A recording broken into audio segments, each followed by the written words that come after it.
Bismillahirrahmanirrahim. Kula nuwun. Assalamualaikum warahmatullahi wabarakatuh. Selamat sore, salam santun kepakatresnan, teman sahabat saudaraku dimanapun panjenengan berada.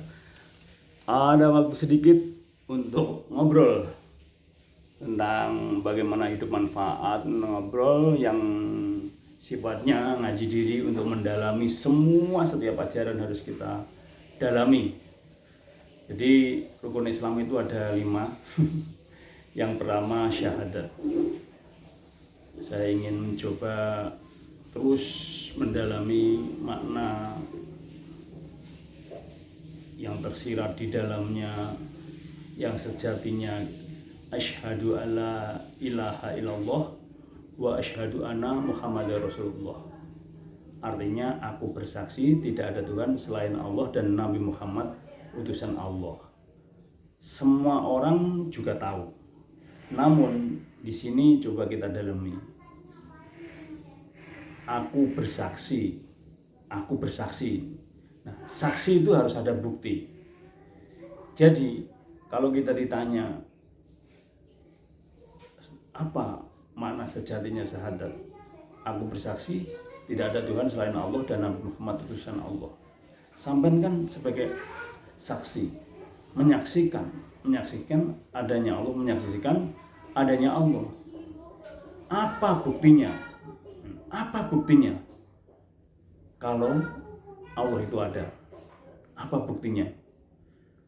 Ada rata-rata orang menjawab adanya langit, bumi,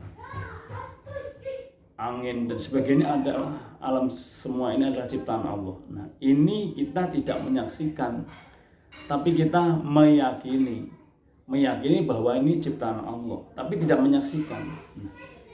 Berarti di sini dikatakan yang menyaksikan, aku bersaksi tidak ada Tuhan selain Allah. Saksi itu harus ada bukti.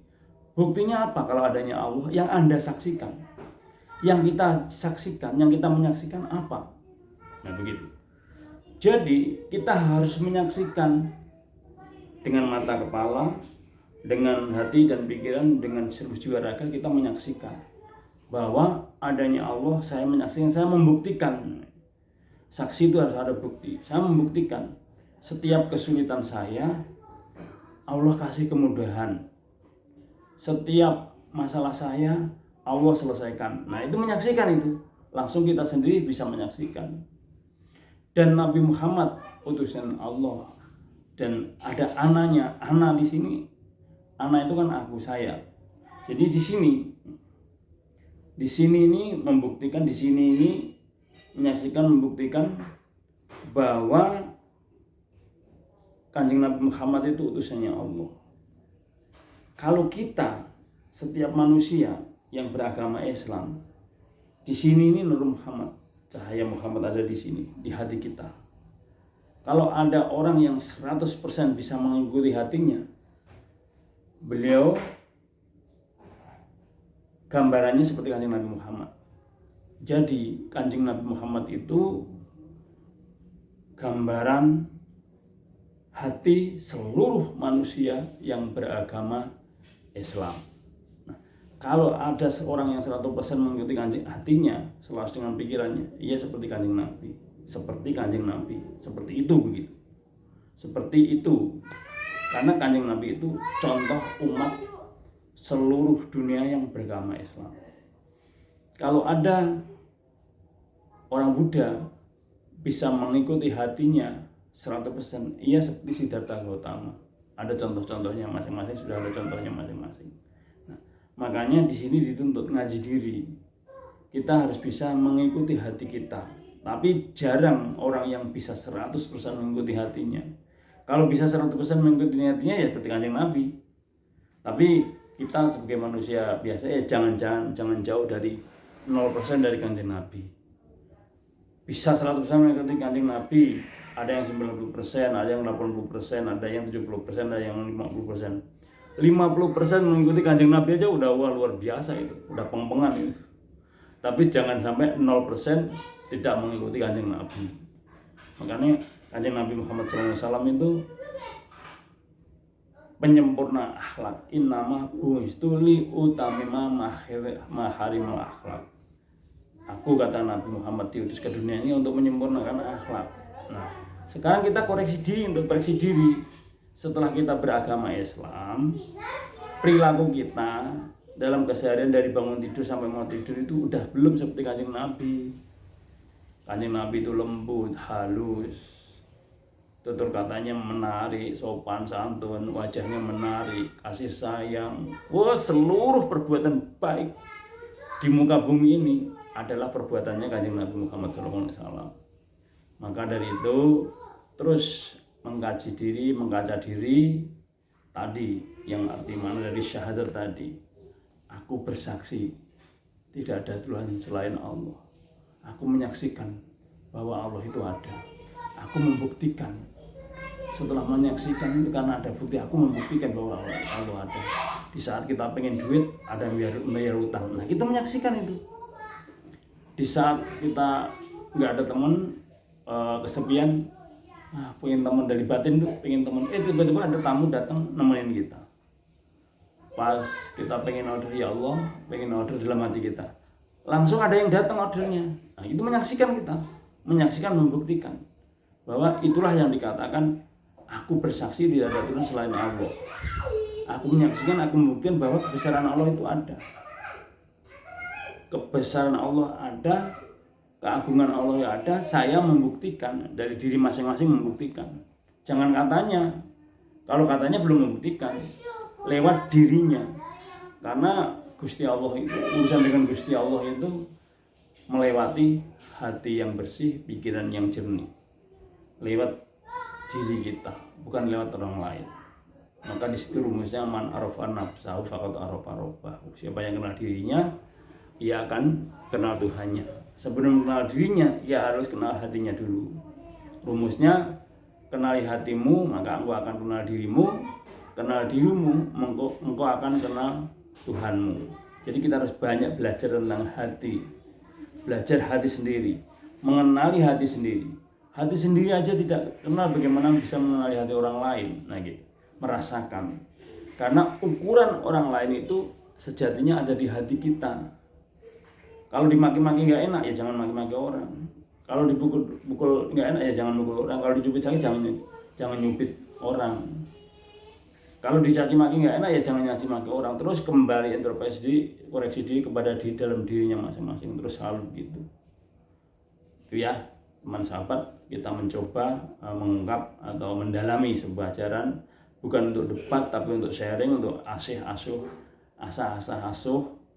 untuk mendalami sebuah ajaran. Oh iya, ini ya, seperti ini ya. Direnungi untuk bahan renungan, sebagai bahan renungan, untuk mendalami semua sampai tahu, benar-benar tahu, bukan katanya tapi kita buktikan.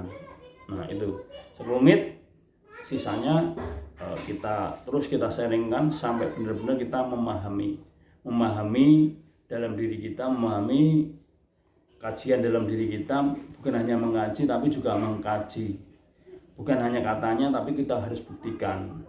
Karena semua itu yang asli itu bukan yang kelihatan, yang asli itu malah nggak kelihatan. Gusti Allah itu kan nggak kelihatan, aslinya nggak kelihatan. Yang Allah ini tulisan, Allah ini ucapan. Allahnya yang mana? Bukan ucapan, bukan tulisan. Nah itu terus kita dalami sampai benar-benar dengan Gusti Allah itu seakan-akan nggak ada jarak lagi, seakan-akan Gusti Allah kelihatan, seakan-akan kelihatan. Ya Allah, Kau melihatku dan Kau mendengarku, ya Allah.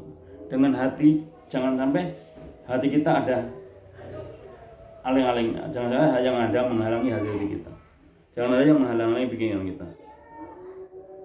Kita merasakan Allah, hati kita, pikiran kita akan merasakan Allah. Jangan ada haling-haling, jangan ada yang menghalangi. Jadi ini buka bersih langsung. Ya Allah, Kau melihatku dan Kau mendengarku, ya Allah. Kau maha segalanya, ya Allah. Maafkan aku, ya Allah. Terima kasih atas segalanya. Mohon maaf atas segalanya. Oke, teman sahabat, karena sudah selawatan, sebentar lagi adzan maghrib dan saatnya berbuka puasa. Saya ucapkan selamat berbuka puasa ya.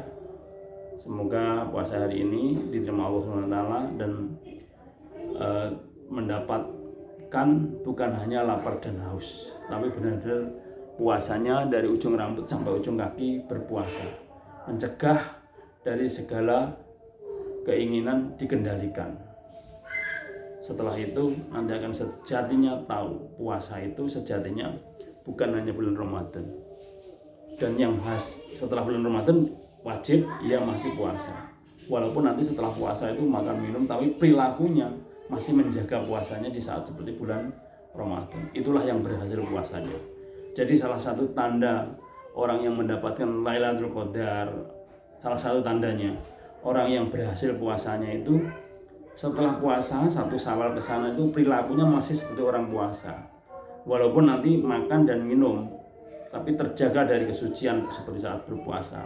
Masih kasih sayang, masih cinta damai, tidak marah-marah, tidak mengumpat, tidak bahasa kelamin, tidak bahasa binatang, tidak ngomong yang negatif. Dan dalam seluruh lahir batinnya dijaga, menjaga kesuciannya. Karena sejatinya dekat dengan Allah itu adalah dekat sifatnya Allah. Belajar mendekati sifatnya Allah. Allah Maha Suci, kita belajar bersih, dekat. Allah Maha Suci, kita kotor, semakin jauh dari Allah. Semakin kotor, semakin jauh dari Allah. Semakin belajar bersih, semakin dekat dengan Allah. Allah nggak makan, kita ngurangi makan, dekat. Kita makan terus nggak ada berhenti-berhentinya, ya jauh dari Allah. Allah nggak tidur, kita ngurangi tidur, dekat. Allah Maha kasih sayang, kita kasih sayang, dekat. Allah itu Maha sabar, kita belajar sabar, dekat. Allah itu Maha sabar, kita mau galak, menakutkan, ya jauh dari Allah. Semua terus koreksi diri, perbaiki diri sampai benar-benar mengerti, mendalami sebuah ajaran. Jangan hanya macet di ajaran syariat, tapi tingkatkan ke tarekat, hakikat, dan marifat. Kalau kita macet, ini yang bahaya. Jangan sampai macet ya. Ini syariat itu bagus karena kulit, karena wadah, harus isinya juga harus diisi. Jangan sampai macet, terpaku, dicabut nggak bisa. Nanti timbulnya merasa benar, diri kita merasa benar, menjadi aku, orang lain salah. Nah itu yang harus ditingkatkan. Jangan sampai terpaku di syariat, harus mulai meningkatkan belajar di tarekat, hakikat, dan marifat. Sampai benar-benar kita dengan Gusti Allah itu kenal dengan Gusti Allah. Yang bisa kenal dengan Gusti Allah itu bukan hanya raga kita, tapi hati kita belajar bersih, pikiran kita jernih, terus diisi Allah. Dalam setiap saat, setiap waktu, hati kita diisi Allah. Hati kita selalu Allah, Allah, Allah, Allah, Allah. Pikiran kita selalu Allah, Allah. Terus perbanyakin di pikiran kita itu Allah, Allah, Allah. Perbanyakin di hati dan di pikiran kita itu selalu Allah, Allah, Allah, Allah. Perbanyakin di hati kita, di pikiran kita, di lisan kita Allah, Allah, Allah, Allah, Allah, Allah, Allah, Allah, Allah, Allah, Allah, Allah, Allah, Allah, Allah, Allah, Allah, Allah, ya Allah, ya Allah, ya Allah, ya Allah, Allah, Allah, terserah. Menyebutnya apapun yang diketahui oleh kita, ada 99 nama Allah. Mau ya Rahman ya Rahim itu Allah. Karena zikir atau ingat itu, berzikir itu jangan selain nama Allah. Berzikir itu yang mengingat Allah. Kalau Quran dizikir, nanti di Quran kok dizikiri, nanti jadi kodam. Kodam akan menguasai diri kita nanti malah dikuasai kodam, kita semakin sombong, semakin jauh dari Allah. Makanya zikir itu zikir yang mengarahkan kita ke Allah, zikir yang mengingat kita pada Allah. Jadi zikir itu ya nama Allah. Belajar dari namanya, menyebut namanya, lama-lama menunggal dengan Allah, tapi bersatu tapi tidak satu, karena Allah Maha Suci, kita kotor. Bahasanya seperti itu, manunggaling kawulan Gusti. Terus belajar, dalemi, tingkatkan, lanjutkan sampai benar-benar mengerti, menulislah sampai titik. Belajarlah tentang Allah sampai benar-benar kenal Allah. Kenal Allah itu jangan sampai setelah meninggal, tapi dari saat ini sudah kenal Allah, dunia sampai akhir. Ya Allah, terima kasih atas segalanya. Mohon maaf atas segala salah saya. Semoga obrolan kami manfaat dan ridho dan seluruh alam mendukung. Terima kasih. Bukan bermaksud untuk menggurui atau menasihati. Bila ada salah minta maaf. Assalamualaikum warahmatullahi wabarakatuh. Salam rahayu. Nuwun.